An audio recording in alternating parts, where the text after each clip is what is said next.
we're nice and close, and you should get some beautiful views of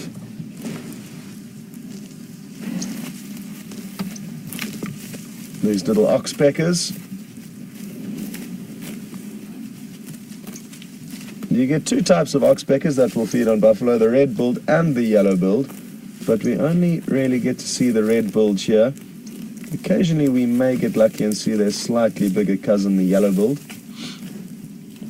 And as you can see, they're basking on the back of the buffalo like a solar panel while he goes about feeding.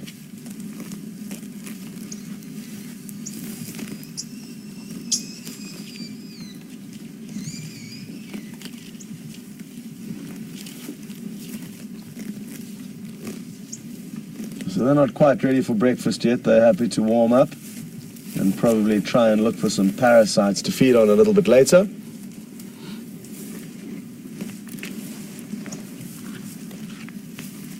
You'll notice a big scar missing out of that marula tree, and that could be from elephant. Elephant will pry bark off marula trees. It doesn't strip off as easily as it does on a knobthorn tree, for example, so you often just see these chunks that have been pried off. And if there wasn't a buffalo standing there, I would show you basically if VM pan's a little bit lower down, you can see a prominent scratch kind of from left to right from that central white stripe, and that's probably where the tusk of the elephants pried off this external layer of bark. But that's going to cause no damage to this tree, just a little bit of a flesh wound. If, for example, that... Hang on, what's going on here? I'm not sure what's going on. There's some fork-tailed drongos that have been chatting a little bit, and they're probably just feeding on the the insects that the buffalo chase up as they move through the bush. But I noticed all the buffalo kind of stopped simultaneously and now are almost moving with a little bit more urgency. So I'm wondering what caused that.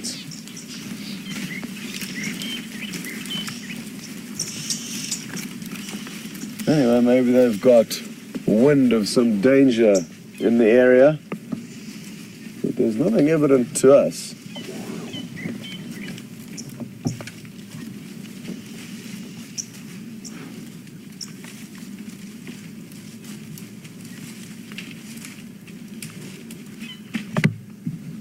Well, we've got a question from Chris Rogue Cropper, and she's interested to know, are these the same buffalo that we saw being chased by the Inkuhuma pride a few days ago? I don't think so, Chris. I can see a few more buffalo deeper into this vegetation where they've all moved, and it's a larger bachelor herd than the one that was chased by the Inkuhumas. So I don't think so, but what I can assure you is that they all would have been chased by a different lion many, many times. It's a fact that I often wish we could know how many times any given buffalo has been chased by a lion, because, as you would know, a lot of the time the predators fail in their hunts, so it would be nice to know how many times the buffaloes get away before finally, possibly one day, being caught. Okay.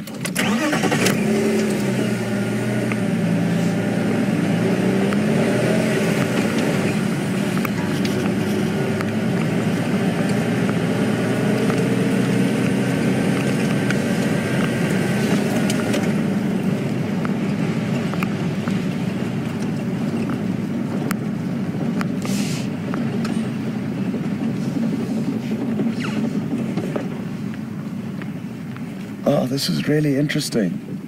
Take a look here. There's a young steenbuck nursing. You can see the father is approaching. This is something that We very seldom get to share with you these kinds of moments.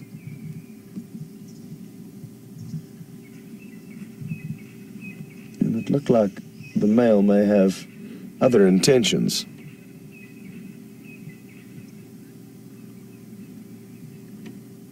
You'll notice how the male's lifting up his front leg in order to try and seduce the female, and he's rubbing his leg between her back legs, all while their kid is having a drink. And they do form pairs, monogamous pairs, these little steenbuck. Oh, one happy family. It does make sense for him to be trying to mate with the female now, because it's time to start getting ready for the next generation. The youngster clearly hasn't had enough to drink, and the mother's trying to run away and prevent it from drinking anymore. It looks quite big to still be drinking, that youngster, so it's probably in the process of getting weaned off.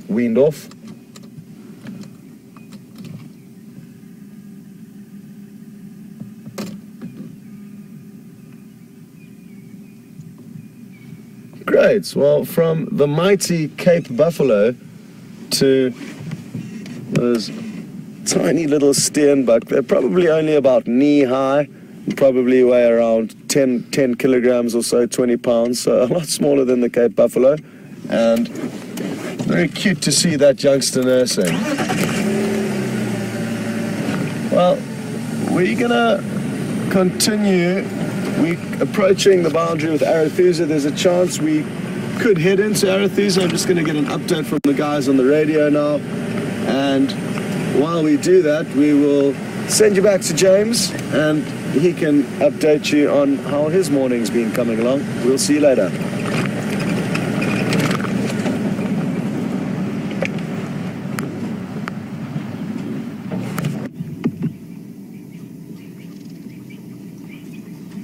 Hello everybody, welcome back to Giga. You find Brian and I in a state of some excitement. We've come across some male leopard tracks. They look to me to be very fresh. We followed them from the eastern boundary, down one of the roads, through the block here. He popped out on the road just back there, and he's come along here, and his tracks are going along the road. So we're going to carry on along here with you in tow. Help us spot him, hopefully. With any luck, he'll be just wandering the road in front of us. I suspect these tracks are from early this morning. They could be quite recent. It doesn't look like anything else is on top of them, which is very encouraging. So we're going to carry on along the road and wish us luck. These gloves are becoming ridiculous. Okay. So the tracks go dead along the road, and as you probably all know by now, leopards will generally like to move on the road because they can avoid the wet grass and shaking out their feet like cats do when they get wet. He doesn't seem to be going down there. Let's just keep an eye out.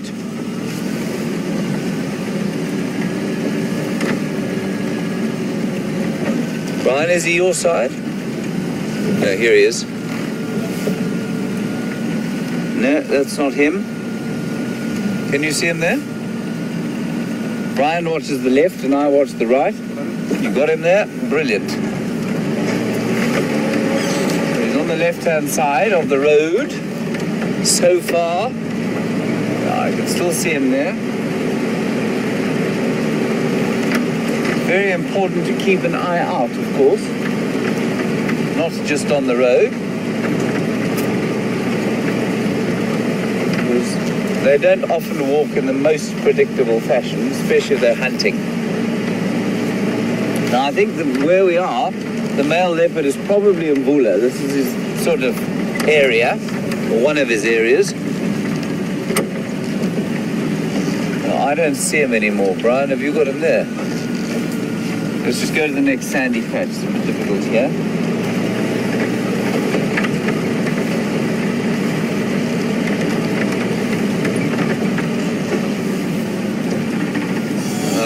my side. He's not on my side. Have a look there, Brian. No, I'm not seeing him there. Not seeing him. Okay. So, we'll just go a little bit forward. Yeah. So he's not on the road anymore. So he may be right next to the road. We may have driven past him. So we're just going to go back to where we had the last tracks, and then we see what and how and if.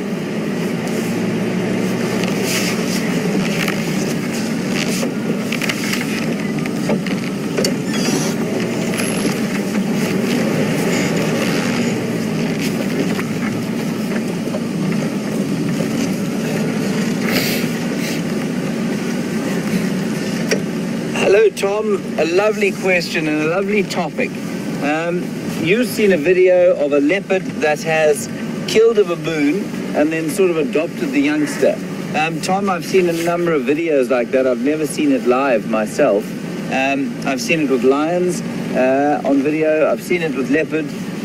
And it's an amazingly odd behavior. There was that lioness who many years ago adopted a number of oryx babies and actually kidnapped them from their mothers, and she would look after them and live with them, and I think on the odd occasion she did actually eventually eat them, but it's bizarre behavior, kind of overriding motherly instinct.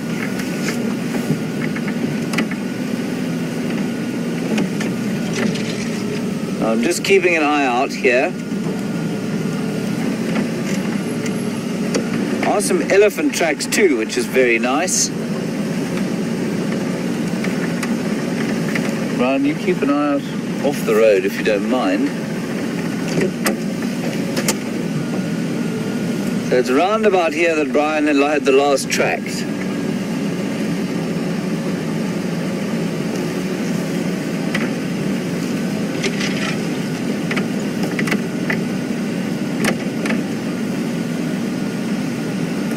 Here he is.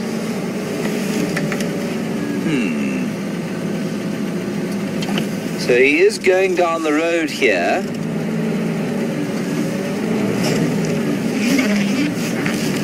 Right. Now the trick is to find out which direction he's turned to. Given where he was coming from, the most likely direction, I suspect, is to the west, which is encouraging.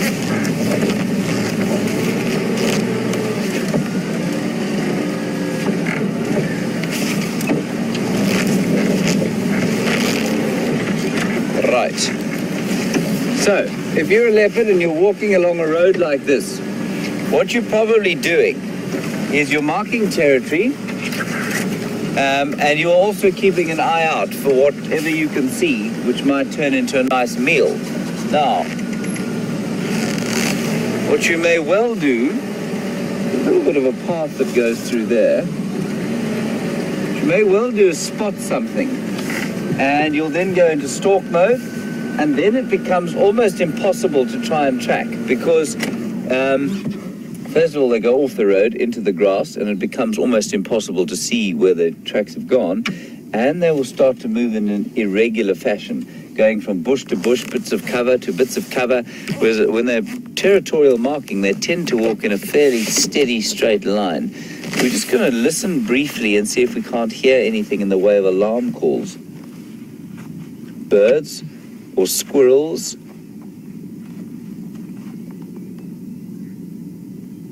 can hear a pearl-spotted owl. Birds or squirrels will often give leopards away. The tracks seem to be from this morning sometime. Nothing else on top of them.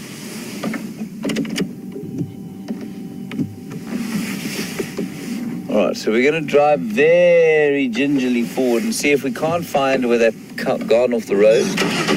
Otherwise, we'll do a loop around the block.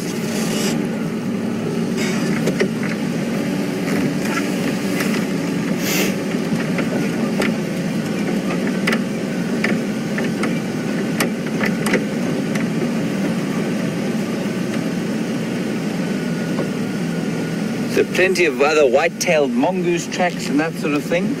If I find you a decent leopard track, I will show you what I'm looking at, what I'm looking for.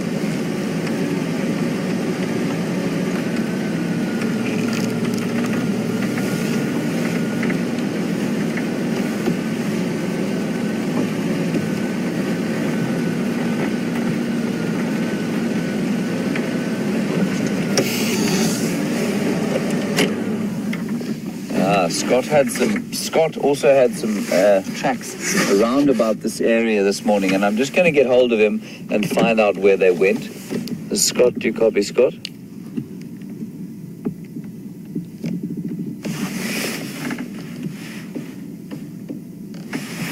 Scott, do you copy, Scott?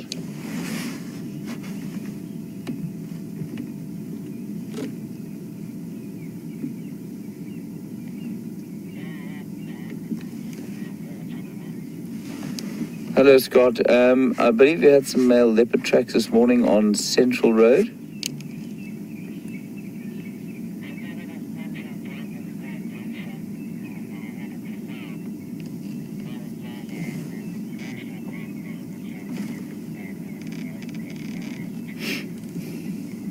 Okay, copy. Thanks very much. Did they look pretty fresh to you?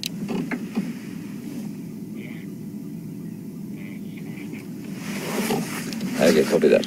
Okay, so Scott did have male leopard tracks pretty much in this area, and he has moved on to other things. So we'll go to where he last had them, and then we'll follow from there. So somewhere around here, there is a male leopard.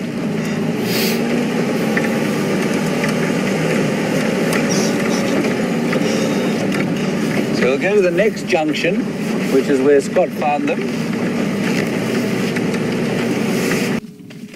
And even if it was a zebra that we were riding, if we got the zebra to hold its ground and confront the lion's natural instinct to chase fleeing prey would not be triggered because the prey would not run away. And I've seen some incredible videos of horseback safaris in East Africa where they ride the horses very close up to lion and they don't have any problem. The key, I guess, in this whole thing is that you need to have faith in controlling your horse, because if your horse was to start running, like I said, it could trigger that reflex for the lion to start chasing. So as long as you prevent that happening, you should be okay. What a great way to explore Africa from the back of a horse. It often also allows you to get in and amongst herds of animals as if you're not even there. So it can be really great for game viewing and for an experience.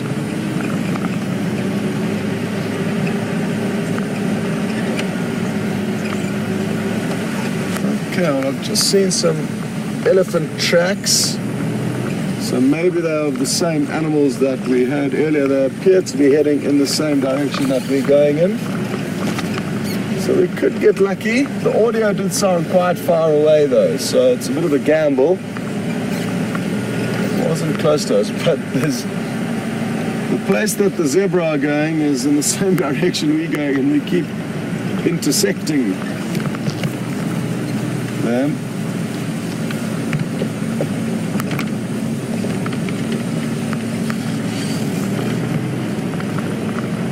But we'll leave them to continue now. Just seeing some leopard tracks here. I'm just going to jump out to assess how fresh they are.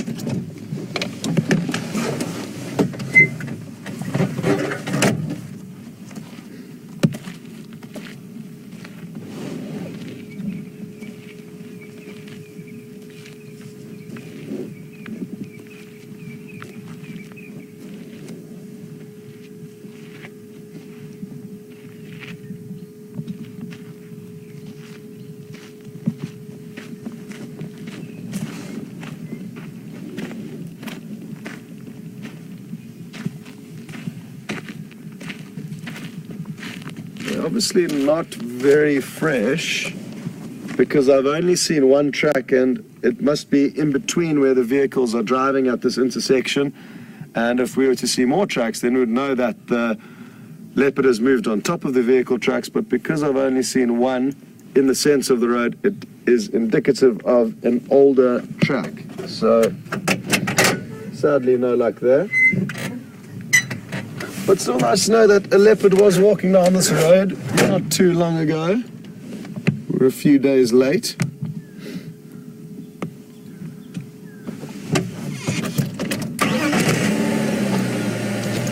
I'm trying to now find this track to show you.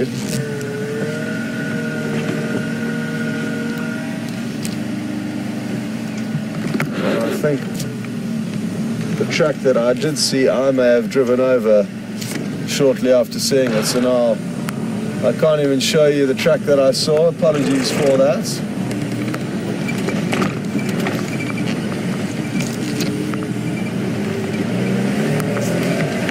Come on, elephants, where are you hiding?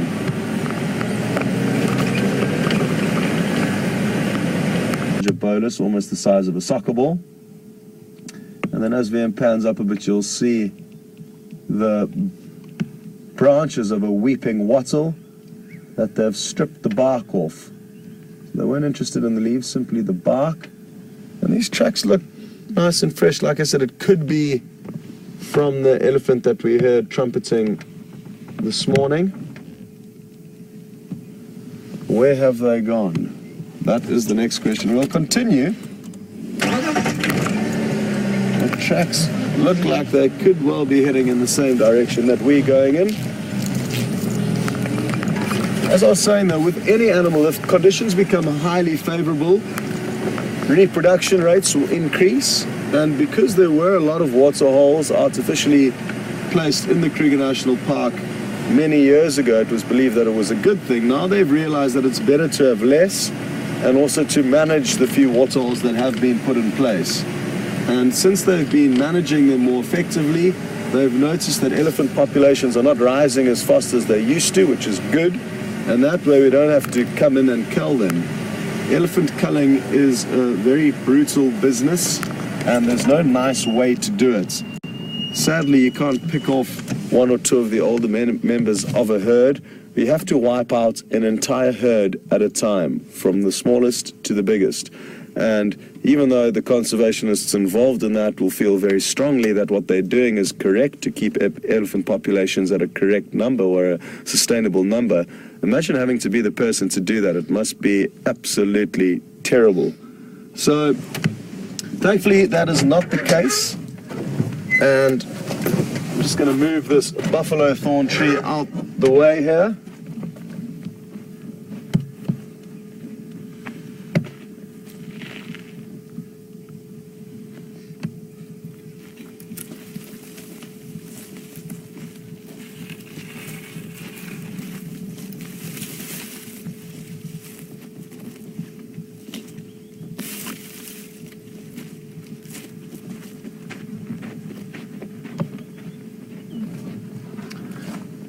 Cleaning up after our exterior decorating team.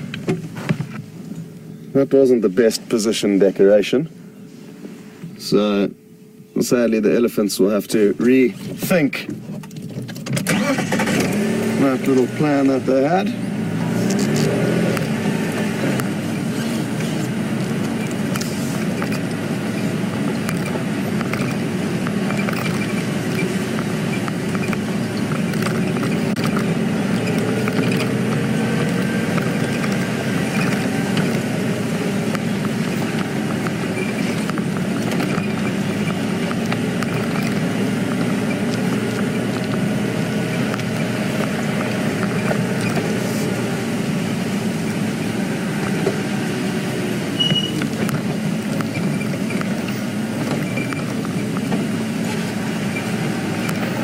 Kevin in Boston, hello. Kevin would like to know what would happen if we were to wear bright fluorescent orange clothing and not the neutral colors that we are wearing. Probably nothing, to be honest, Kevin. It would just be an eyesore. really. And I personally don't think that wearing brightly colored clothes will have any effect on these animals within the Sabi Sands. You often see some of the tourists and guests who come here wearing quite ridiculous outfits, and it has no negative effect. And if you think about it from the animal's perspective, the predators, for example, don't see well in color. Excuse me. So they're only seeing in shades of gray and black and white, really. So it's going to have no impact on most of the predators or nocturnal animals.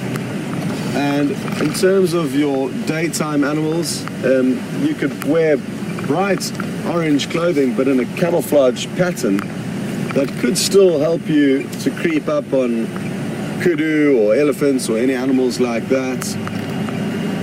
So I don't think it would have any adverse effects other than looking very out of place.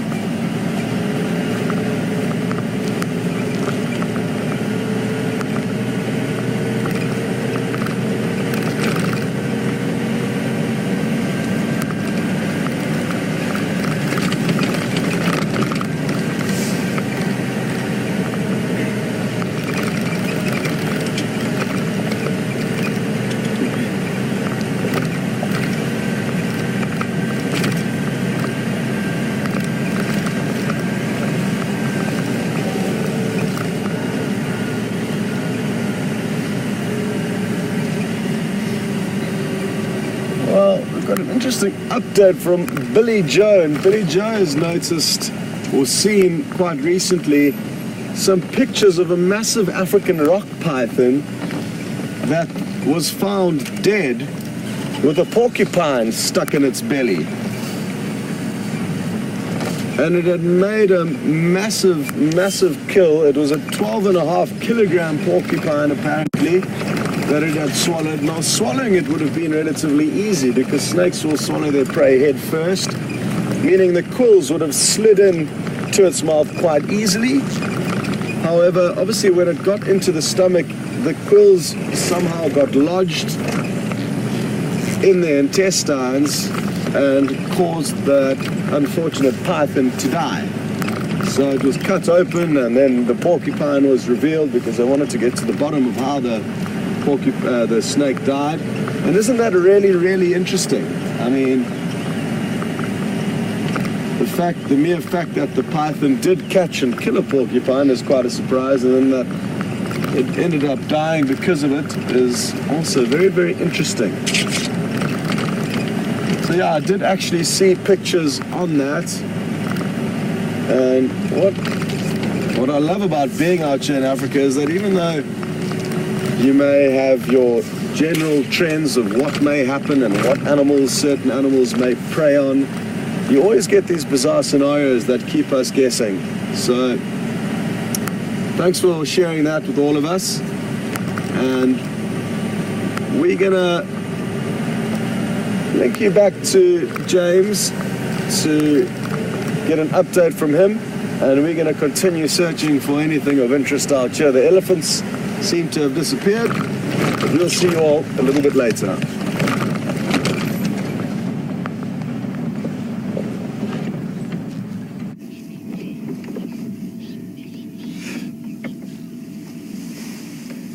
Hello everybody, welcome back to Jiga. We have failed to find the leopard. He has, I think, headed south into this enormous block to my right-hand side. But we've just stopped here to bask a little bit in the lovely warmth of the now warming sun, and in the company of a little couple of nyalas. And you can see how beautifully sexually dimorphic they are. That's a young cow behind this bull, and the bull now thinks he's hiding from us.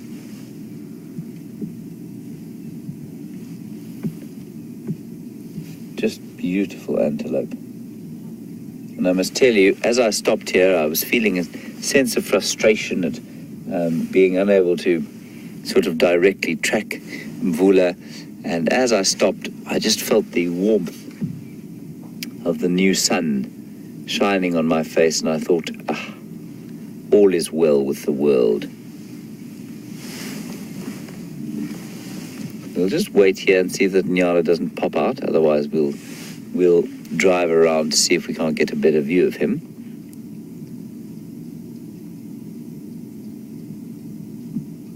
They tend to walk nice and slowly like this. You can see he's got a white stripe between his eyes, and there's some various fangled theories for why he's got them. See how lovely slowly he walks with his hair pushed up. That's almost like their sort of alarm stance, his sort of dominance display that he's giving to us. And those white stripes apparently are supposed to reflect light into his eyes while he's in thick bush. I'm not convinced myself. He's actually stuck that hair up purposely, and I don't know if you've ever seen Nyala doing their dominance dance, but they put their hair up like that and then sort of dance around each other in a slow sort of drunk dressage ponies. And I'm thinking that he's actually doing that display for us. I don't see any other males around. How beautifully the light is coming through the stunning white on the back of his back.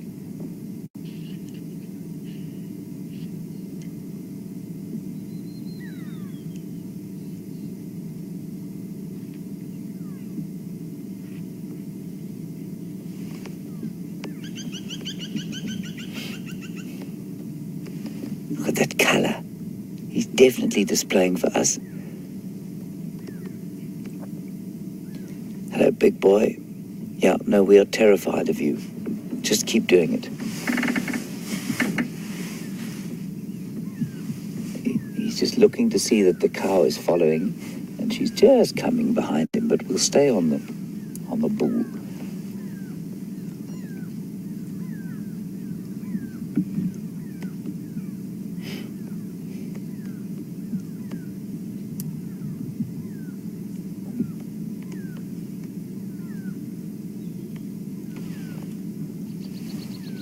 Isn't he magnificent? And there comes the cow now.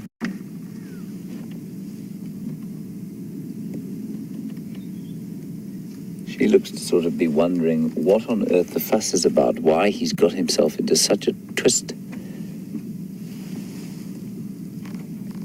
I mean, that's a Nyala in high agitation there. That's wonderful. Let's sneak a little bit forward and see if we can't get another view of him. Often I say, oh, I can hear an animal alarm calling, and it's difficult for you, I'm sure, to understand what that means, unless you've heard it before. That sort of alarm, that bark, as they were running, is an alarm call. And it's obviously not always an alarm call. Clearly, it's a sort of dominant shout as well. So, I mean, much as I'd like to say that he had been doing it for us, clearly he was demonstrating for another bull. That was a really special sighting. We don't often see that at all.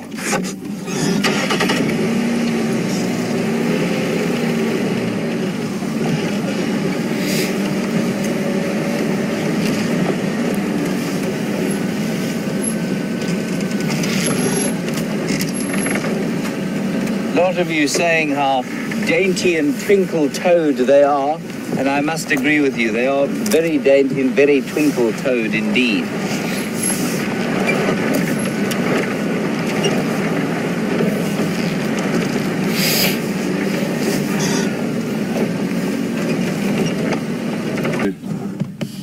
At least show us a little bit of their interesting behavior. Then all three of the four came together, and they were all kind of nuzzling one another's heads just before you came to us. But now they are back to some more typical kudu behavior, and that's browsing on leaves.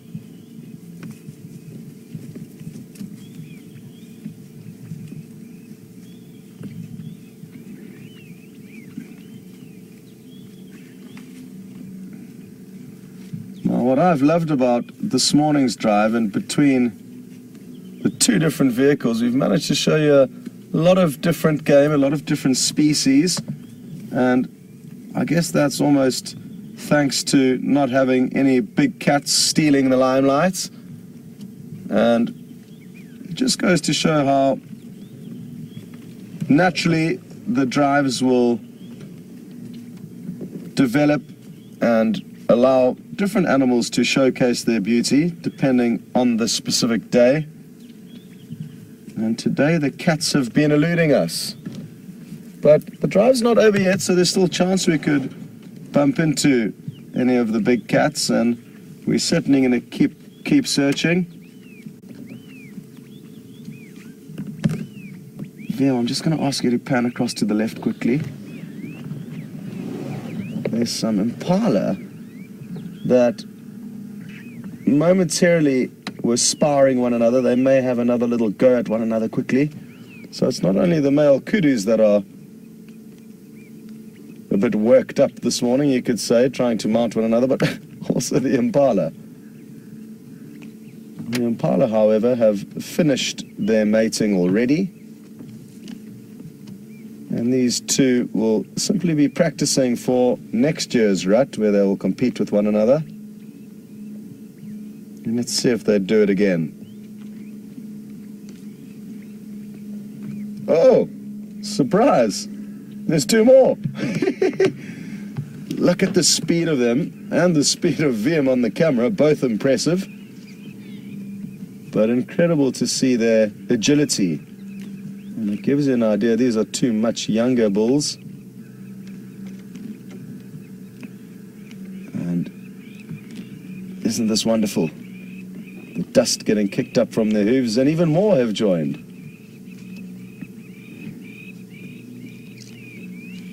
Making it tricky for VM to decide what to do. There's action everywhere. It gives you a good idea of exactly how dry and dusty the environment is at this time of year. And it will continue to become even more dry and dusty until October or November, when we can expect our first rains.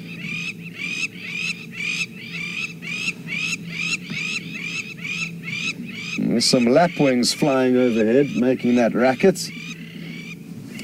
And they're kind of directly above us. Maybe cheering on the impala for a bit more action.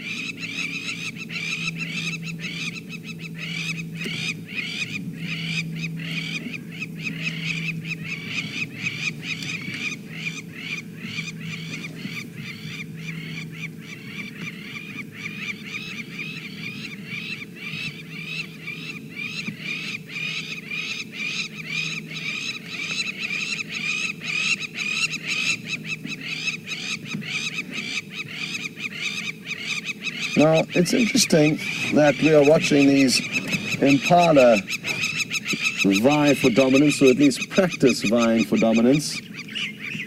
And those lapwing just came down to land, so or they seem to be possibly having a dispute between other lapwing. But we've got a question through from Bulleray relating to antelope and how they may fight or attain dominance over one another, and she's interested to know that the kudu, or she's observed that the kudu have yet to, well, she's yet to see the kudu doing that same ritualistic slow motion dance that the Inyala perform, and they don't do it, Bulleray. That's why you have yet to see it. It's just the Inyala that perform that strange ritual called philo-erection. And kudu will either look at one another, sizing one another up, or potentially clash horns, like these impala are doing right now.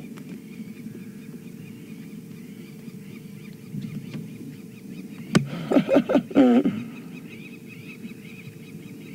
just going to reposition ever so slightly so that we're in a better angle to watch these impalas. It's really great to see, and not something we see very often.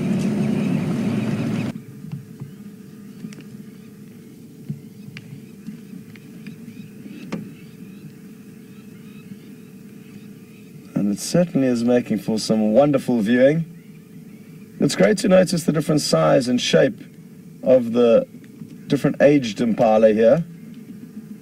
The two that are fighting now would have been born in 2013, in November or December 2013. And the other one's possibly a year or two after that. And male impala will become sexually mature at 4 years of age. So the smaller ones aren't quite there yet, and neither, I think the other ones are possibly just 1 year older.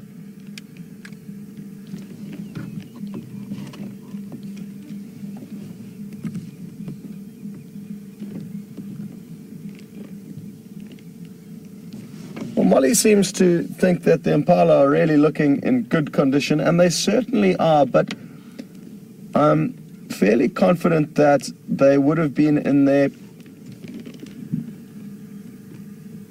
most prime condition during the month of May, and that's when the males will be most actively rutting and fighting with one another, and they expend a lot of energy over those months. Wow, look at that. And now that it has become very dry and food is not as easy to find, they will be starting to ever so slightly lose condition. The summer months are the most lush and plentiful for the herbivores. And typically at the end of, excuse me, the summer is when they are most looking at their best. But because they are mixed browsers and have a very wide diet, they can maintain great condition even in the drier months of the year.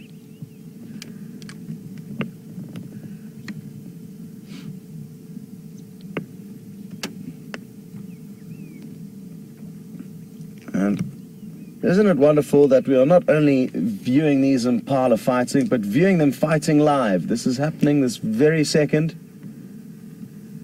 And if you've just joined the show, it's important to know that it's not only live, but it's also interactive. So please send your questions through to hashtag SafariLive on Twitter or questions@wildearth.tv on email.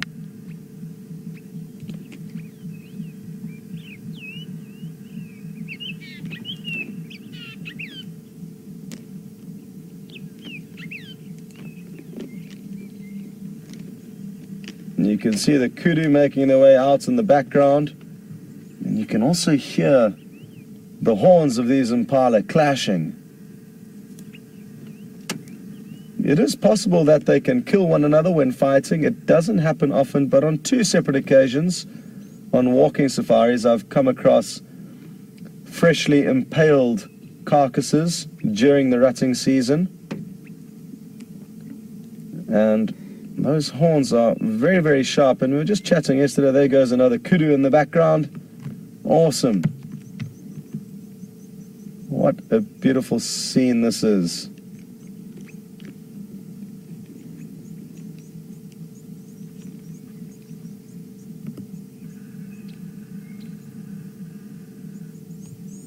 They've obviously realized that there's different levels of expertise and experience here, so the 3 youngsters are wisely only fighting with one another, and the 2 slightly older ones have also picked a more even battle.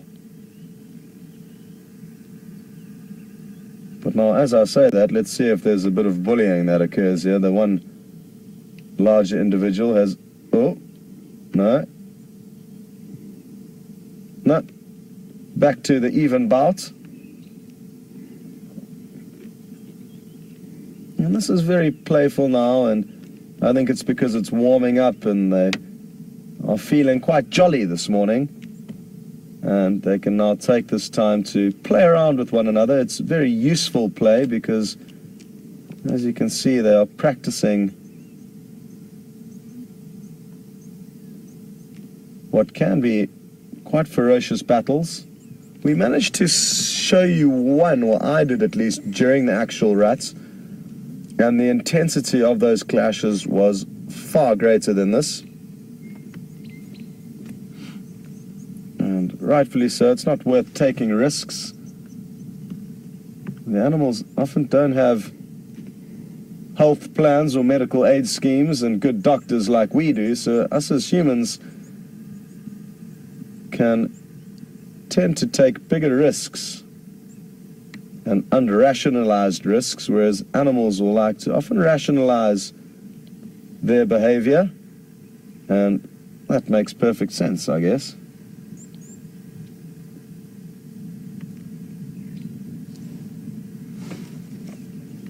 Okay, well, as much as I have been loving this sighting, I have heard some updates on the radio waves, and there's something else quite interesting that's happened, and I'm going to try and get us into that position. So let's continue and see if we can't get lucky further up ahead.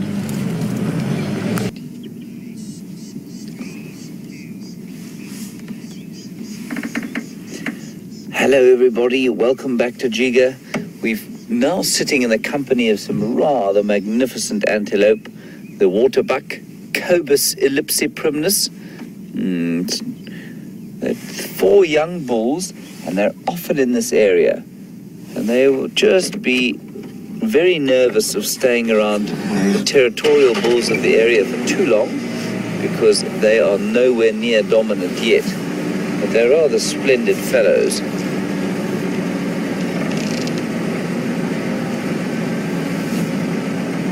Now, the reason we've come down this road is, well, we're happy to see the waterbuck, of course. But yesterday, Andrew and I found a parrot nest, and it's just up ahead. And we're hoping that maybe the parrots might actually be in residence.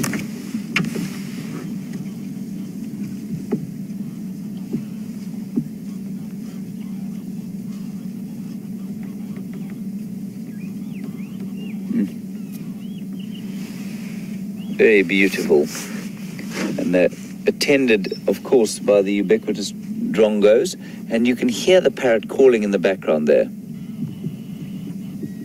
Very metallic kind of scraping sound. Chip, chip. There we go, you can hear them. We had that lovely question the other day about why it is that rangers wear khaki, and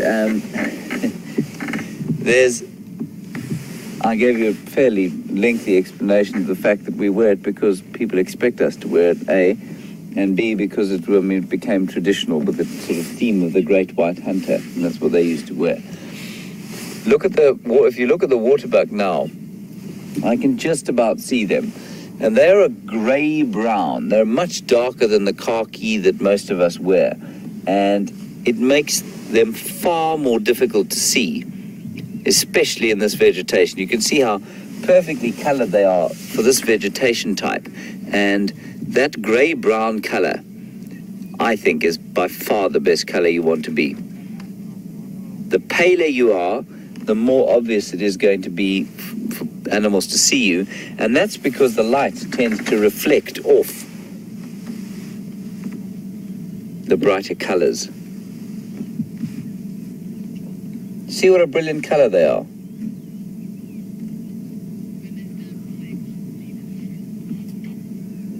When they stand still, you can't see them at all.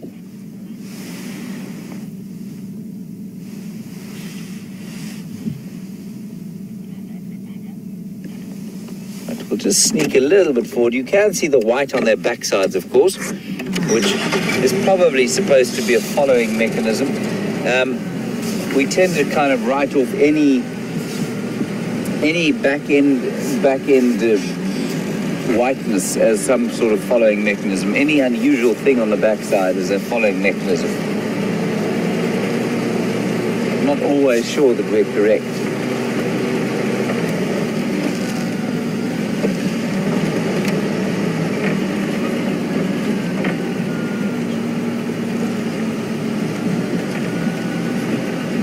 Stop just beyond here. One crossing the road at a gentle passage.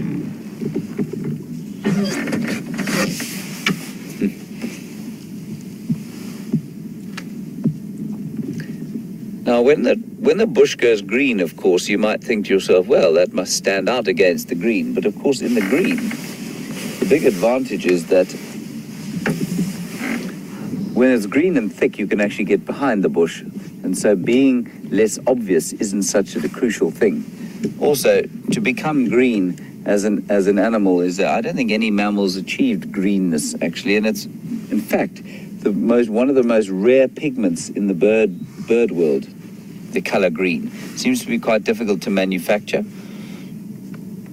and so when it's lush and green, they just go into thick bush to hide.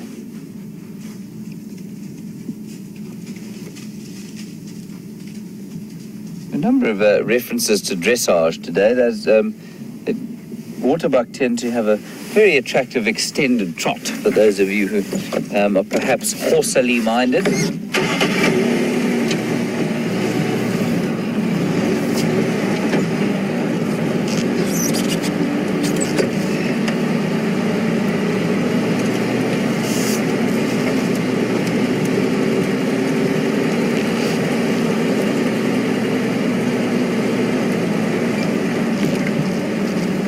Also, the waterbuck fight their siblings during the rut.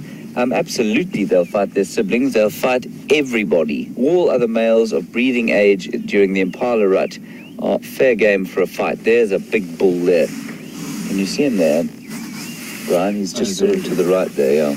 There are two big bulls, and you can see how much bigger they are than these youngsters. These youngsters won't fight at the moment, Daniel. They'll be pretty chilled with each other. And then when they get to the size of the bull that Brian will show you now, you'll be able to, when they get to that size, as soon as there are females around and those females are in estrus, there will be an enormous conflagration. And waterbuck make an incredible sound. If you can actually hear them fighting long before you can see them.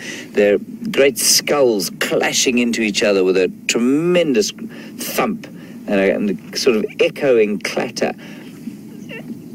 Far more than any of the other antelope, and they're one of the few antelopes that will actually stab each other to death at times. Most of them, it tends to be head-butting, and eventually one of them gives up, but these guys can be pretty vicious, and I suspect their viciousness has got to do with the fact that they do like to set up territories around the water, and if there isn't, the less water there is, the more violent, I suppose, the territorial disputes will be. So they're not territorial in an environment like this, but around the water, they tend to be very territorial. Beautiful colors coming through.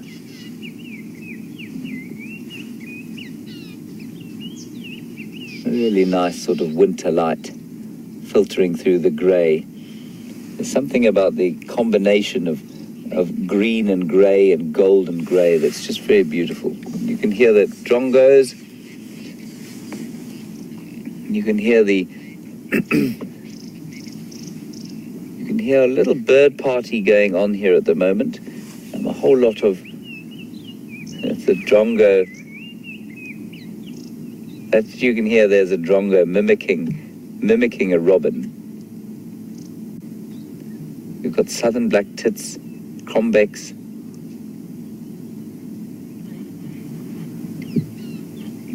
Drongos, parrots calling to the far side.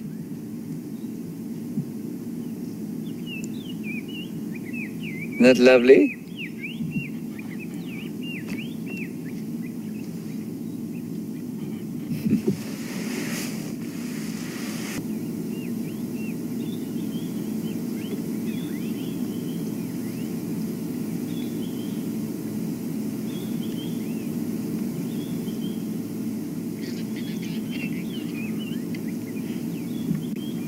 There's a white-browed scrub robin going off to the east of us.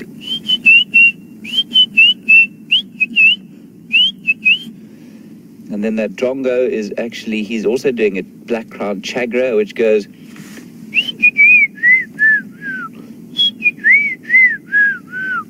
And that's exactly what the drongo is doing. You can always tell it's a drongo, though, if you listen carefully, because they've got slightly higher pitched voices. The crombecs going...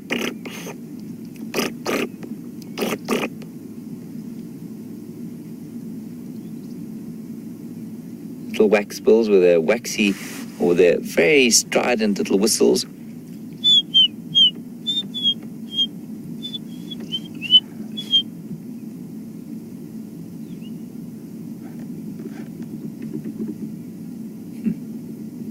Beautiful. All right, the waterbuck have moved off into the bush. The parrot nest I can see, Brian, straight down the road there. There's a dead tree that's sticking out onto the road.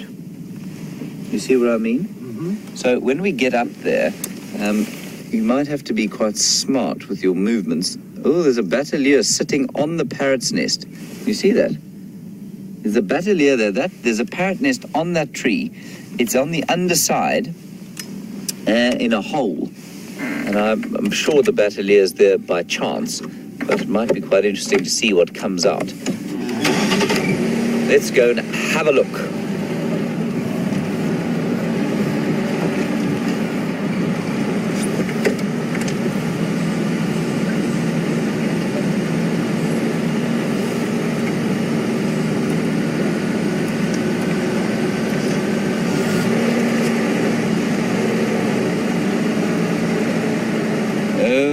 Edward, you have asked a difficult question to answer. Those are the best kinds of questions, of course. All right, we're going to stop here. I'm just going to, so you can get a decent picture of that batelier. I just don't want him to fly off.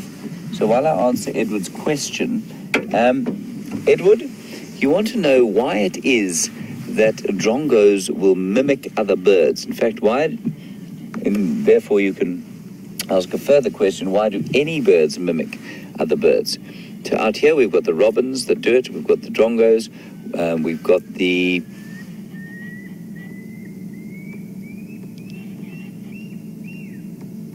you hear that little pearl-spotted owl.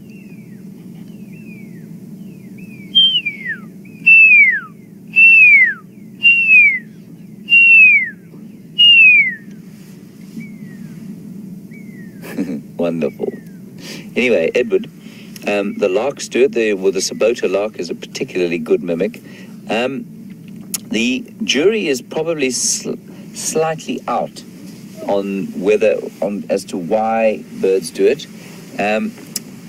It probably is for competition, and certainly some of the research amongst the robins would indicate that those that can do the most bird calls are most likely to mate. So it might be something to do with sort of a peacock's tail situation where sexual selection has made it so there may not be an actual environmental reason for the calls. It's just simply been evolutionary pressure towards being able to do more calls. But other than that, it doesn't make enormous sense.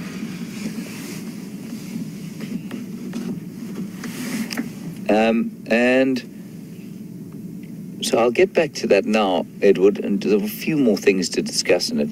And then, John, you want to know about minor birds. A minor bird is basically mostly like a starling out here.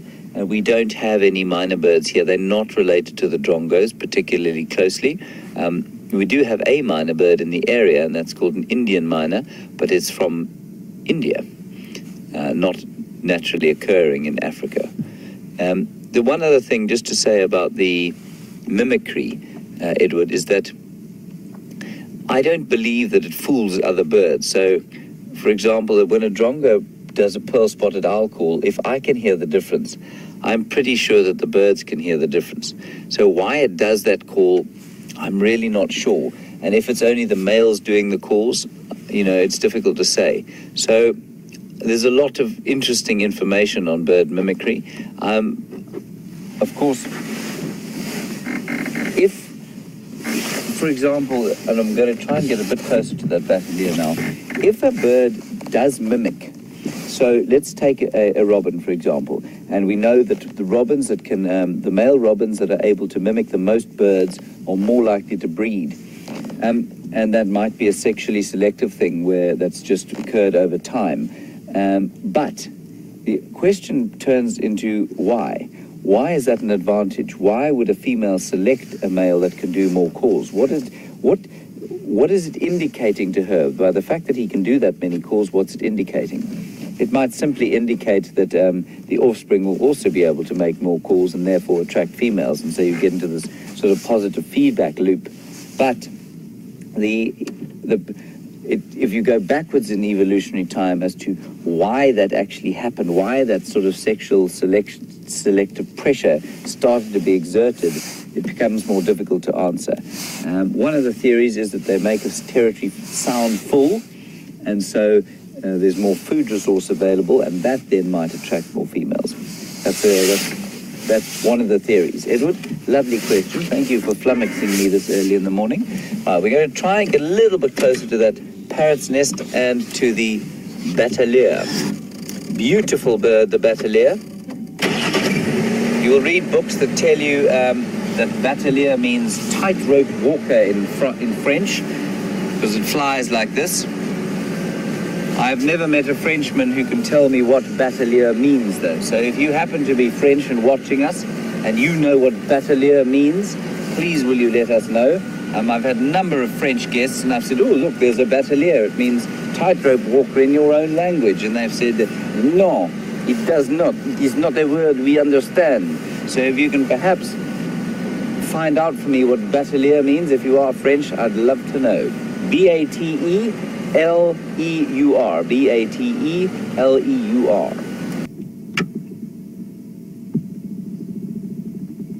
Now just watch how he flies, when she flaps.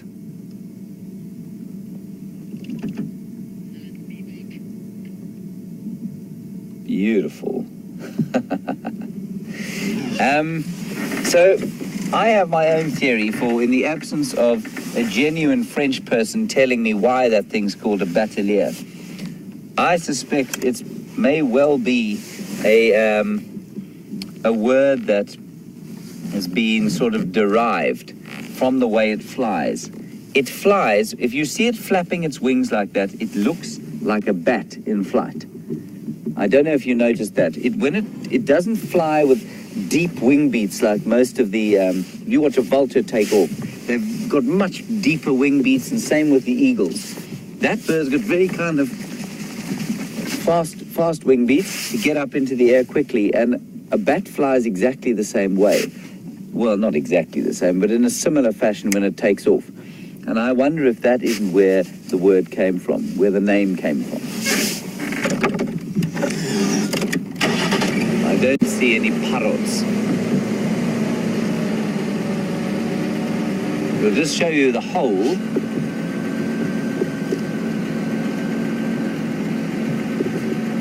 You see the hole there, Brian?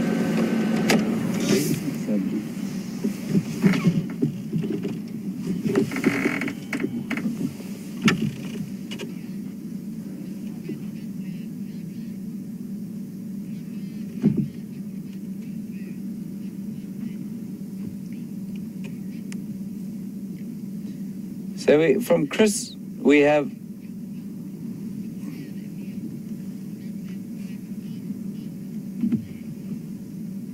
right. So we have a couple of answers on the batelier question. It would seem that my bat assumption is possibly wrong.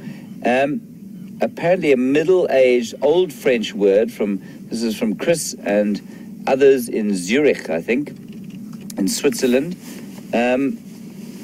It means acrobat or tumbler or circus performer, which doesn't make great sense for the way that it behaves, but that's possibly where it comes from. So maybe, actually got nothing to do with the flight, maybe to do with the color on the face.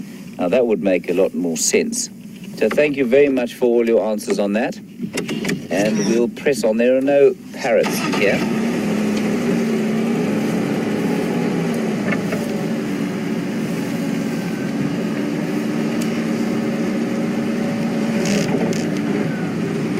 So, Marlene, you've come up with tightrope walker or balancer, and because of the way it flies, like a tightrope walker without moving it, with its arms out and not moving. Now, in French, it definitely doesn't mean tightrope walker.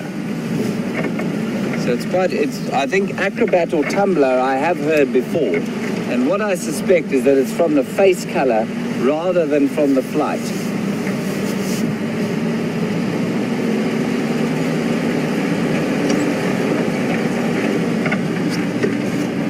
I think it's a very old French word, which we got from Switzerland. Thanks for that information.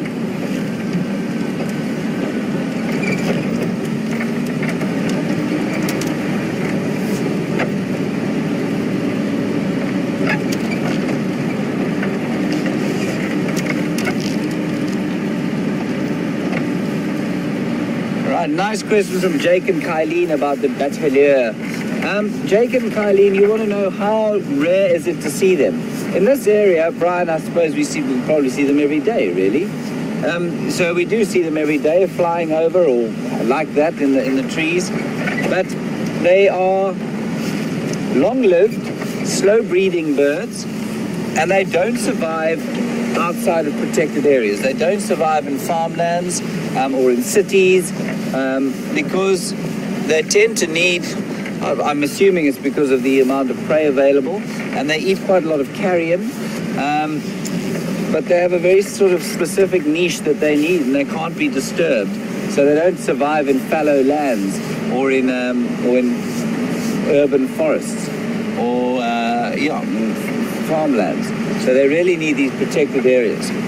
So they're common around their distribution where we find them, but outside of here they're not. And so because the protected areas are obviously limited in space, there is not a huge number of them left.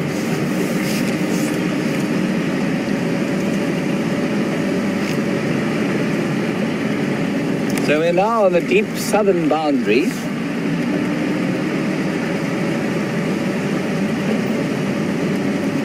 And what we're going to do is head towards a water hole here, and then possibly just go and check if the hyena den is active.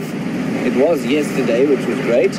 And while we're doing that and driving along this not particularly picturesque road, we'll go across to Scott and get an update from him, and I'll see you a bit later.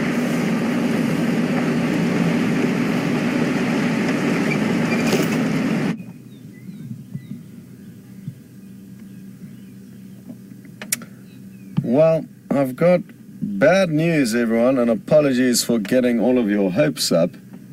There was a report of one of the Matimba male lions seen close to the Arethusa airstrip this morning, but when I went to go and try and find him, we had no joy. It was very thick in and around the thickets east of the airstrip, and that's where he was last seen. So, unfortunately, I've got nothing to show you, but we are still in the area of where we've had tracks of Shadow and Sindile. So I've just rushed back here in the hope that we can maybe get lucky and find them. Now, even though we have worked this area already this morning, there's nothing to say that the leopard hasn't popped its head up now or got into a more favorable position where we could see them. So certainly worth our while to come back here and have one last look around.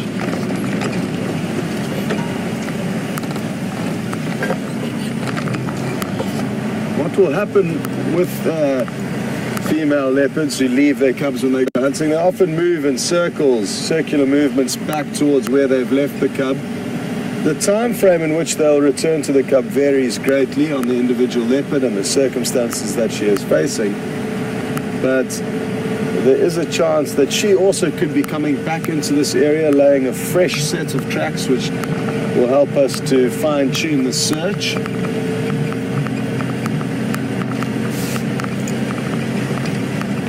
So that's what I'm hoping for.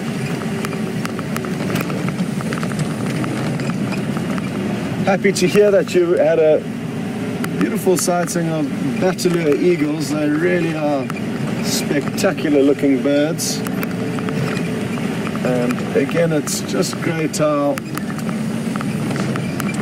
you the viewers get exposed to basically two game drives in one.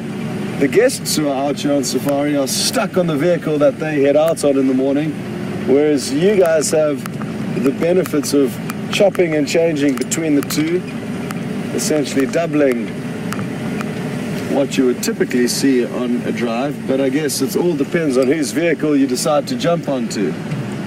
This is where the impala were fighting a little bit earlier, and again it just goes to show how things can change, and timing is everything. Now there's not even an impala in sight, yet earlier and not much longer, not very long ago, we had a wonderful sighting just here. Now hopefully the impala have moved off and the leopard have come in. We had the tracks coming down this road in front of us towards us, and then from this junction it looked like they went that way, or at least tracks of one, possibly the male. We drove around, didn't find any sign of him, but then found tracks of, in all likelihood, the female that looked around in another direction, kind of away from him. So that's where we're going to be heading now, doing another loop through this area.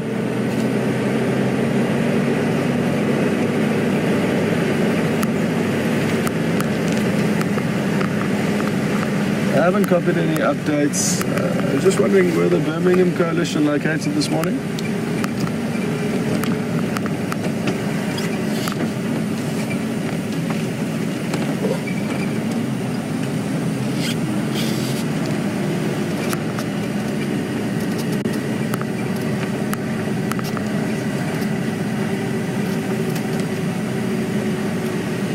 Okay, copy. Thanks very much, Tex.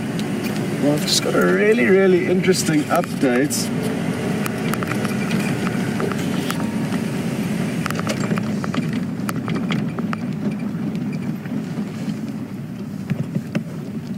Copy that, Tex. Thank you very much. So, really interesting update from Texan. I'm not sure if James has told you this, but the Birmingham Coalition, just one member remained in Buffelshoek. The other four continued north into the Manyeleti, and they've been heard calling. So that's why the guys know that they are in the Manyeleti, the other four. But the one single male that remained in Buffelshoek came and chased the entire Nkuhuma Pride off their kill, I think is a buffalo kill that the Nkuhuma Pride managed to catch. And isn't that phenomenal? One lion chased another 8 away from a kill. And out of the 8, there's 5 adult lioness and Junior, who's a fairly decently sized sub-adult male. So, interesting stuff. Sadly, we weren't a part of it, but it is happening very nearby. And just like we were discussing in the fireside chat last night, there's going to be a lot of interesting behavior with lion. And within 12 hours of us saying that, something unfolded last night, and we're certainly going to keep tabs on the lions and their movements as much as we can and keep you updated with these little bits of info. And ideally, we will actually show you some of the action, but we are currently not in the right place to be able to do that from here. Okay, keep your eyes peeled. There is a leopard here somewhere. It's just a matter of where.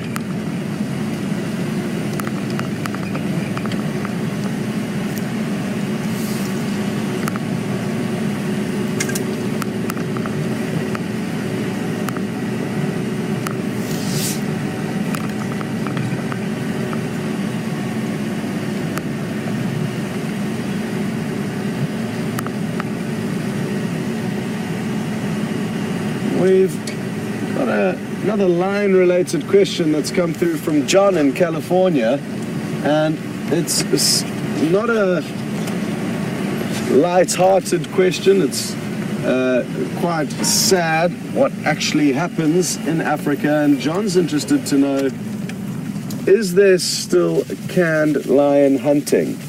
And for those of you who don't know what canned lion hunting is, it's basically where lions are raised in captivity and bred in order to be shot.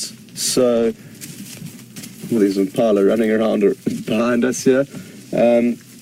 So they aren't wild animals, they are bred in captivity, and then often it depends on the nature of the individual operation, but sometimes they can be shot within a very small cage, or sometimes they can be moved into a bigger, more natural-looking pen that the hunter will then go and shoot the lion in.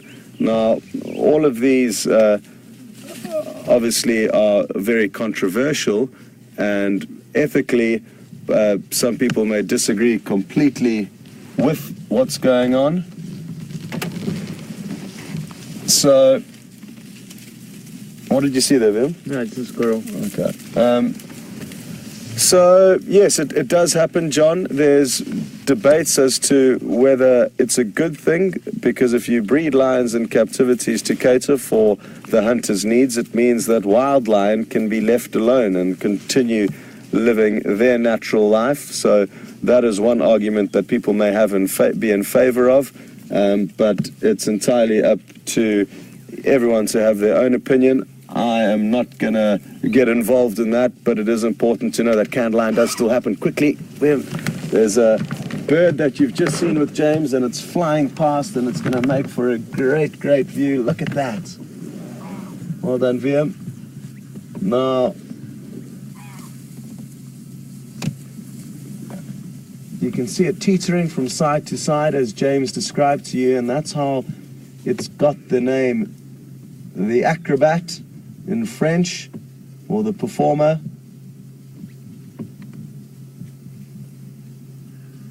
Great work, VM. And that was a male battler. You would have seen that underneath his wings he was half black and half white. Well, thanks for that question, John. Sadly, yes, it does still happen, and we're going to send you across to James now. He's got some good news for all of you. See you a bit later.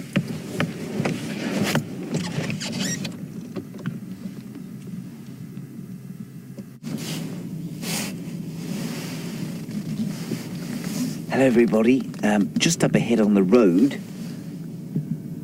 and I always like to stop out here, is a remarkable carnivore of Africa, one you've probably seen before, one of my favorites, and just beautifully hidden here amongst, with its colors, amongst this sort of vegetation, a bit like that waterbuck was. And you can see her there, just sitting on the top of the termite mound. Isn't that wonderful? Given such a bad rap by the Lion King. There's nothing stupid or giggly about Crocutta crocutta, the spotted hyena. Right, let's just pop in there and see if the youngsters aren't there. Now I want to continue my experiment of seeing if I can smell the predators.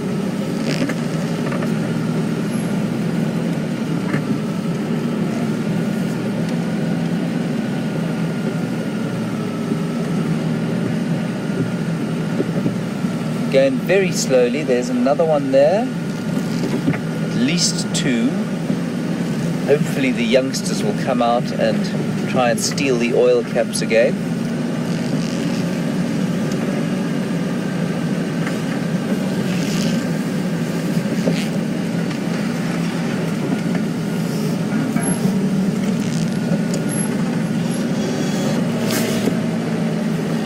Is that all right, Brian?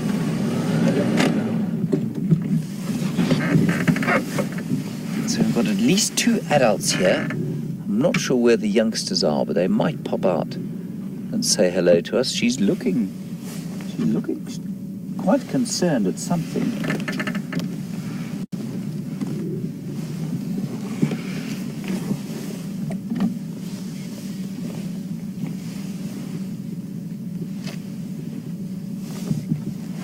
Apparently yesterday, the female you can see there put her nose into the hole and pulled, or didn't pull, but called out the babies.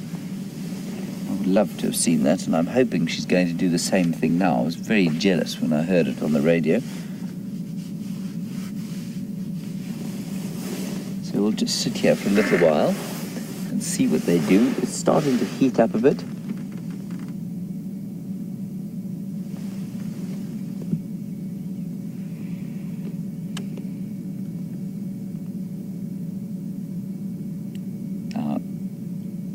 Also going to sit here for the next 10 seconds or so and just be very quiet and see if you can hear anything.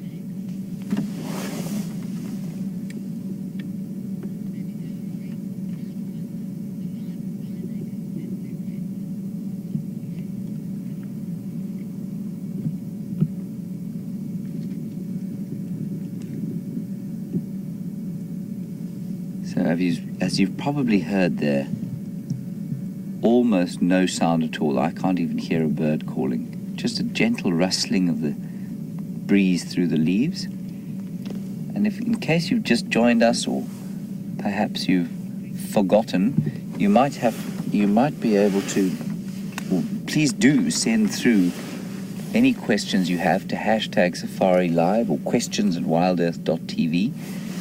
And she does look enormously fat right now. It's possible that she's pregnant. I think it's unlikely though. Maybe she's just had a big fat meal.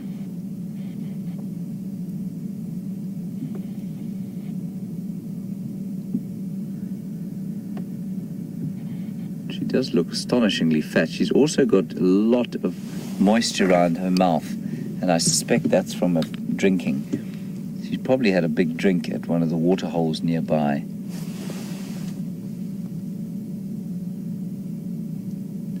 She's in much better shape than the one that's lying on the ground there.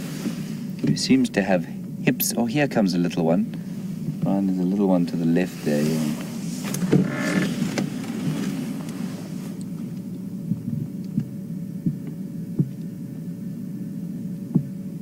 Isn't that lovely?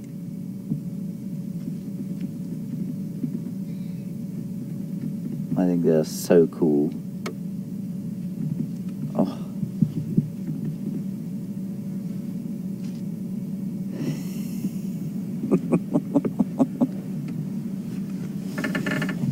Such naughty little faces.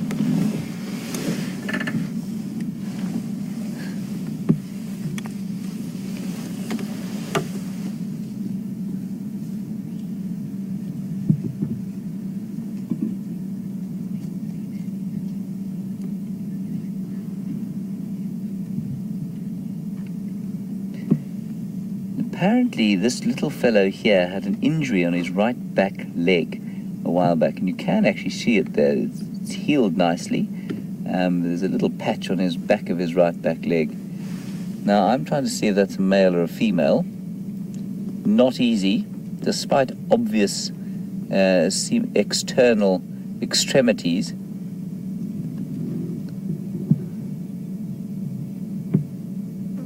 That to me looks like a young female, actually. The pseudo-penis does not have a sort of a pinched end like a proper penis does. Oh, look at that. Isn't she sweet? Hanging around with Mum. Mum might be pregnant again. It would be very spectacular. Oh, look, there's a tiny one. There is a new one. You see that, Brian? Look at that. It's a brand new little baby. That's not born now. It's, its eyes are open, but that's no more than that's probably a week or two old. Oh, wow. So she definitely can't be pregnant. Look at that little thing.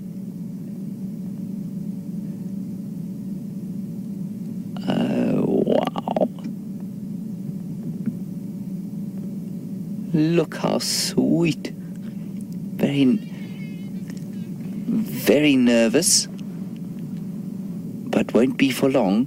Will become like its naughty sibling fairly soon.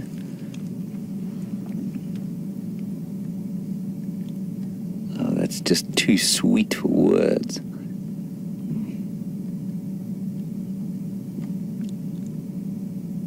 She must have given birth in the last week, maybe 10 days.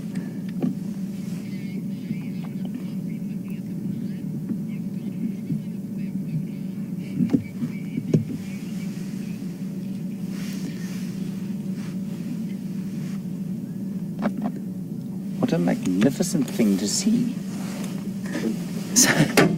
Oh, sorry, that's me just turning. Look at the little ones coming up again.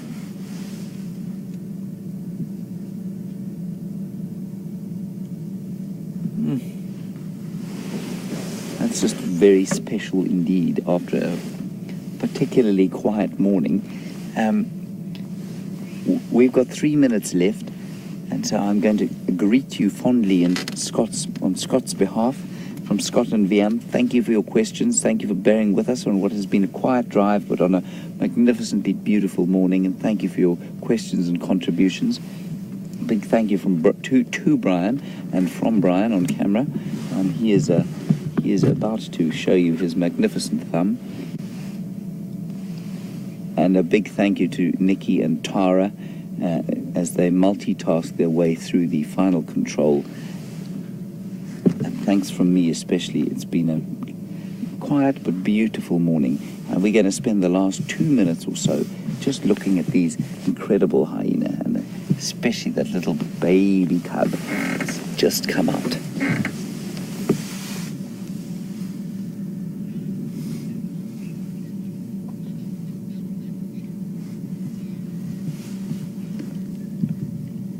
Hello, John. You want to know if the mother can fit down the hole? No, John, I've stuck my head into that very hole, and it's not very deep. So what she's basically doing is just blocking any possible entrance. She's just keeping that little cub safe. Oh, look, there it is again. I think that's probably a week old, if that.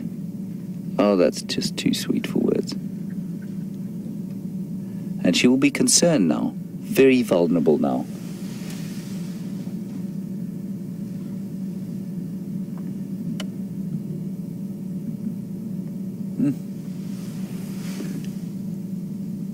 The little one will come skedaddling back if anything happens.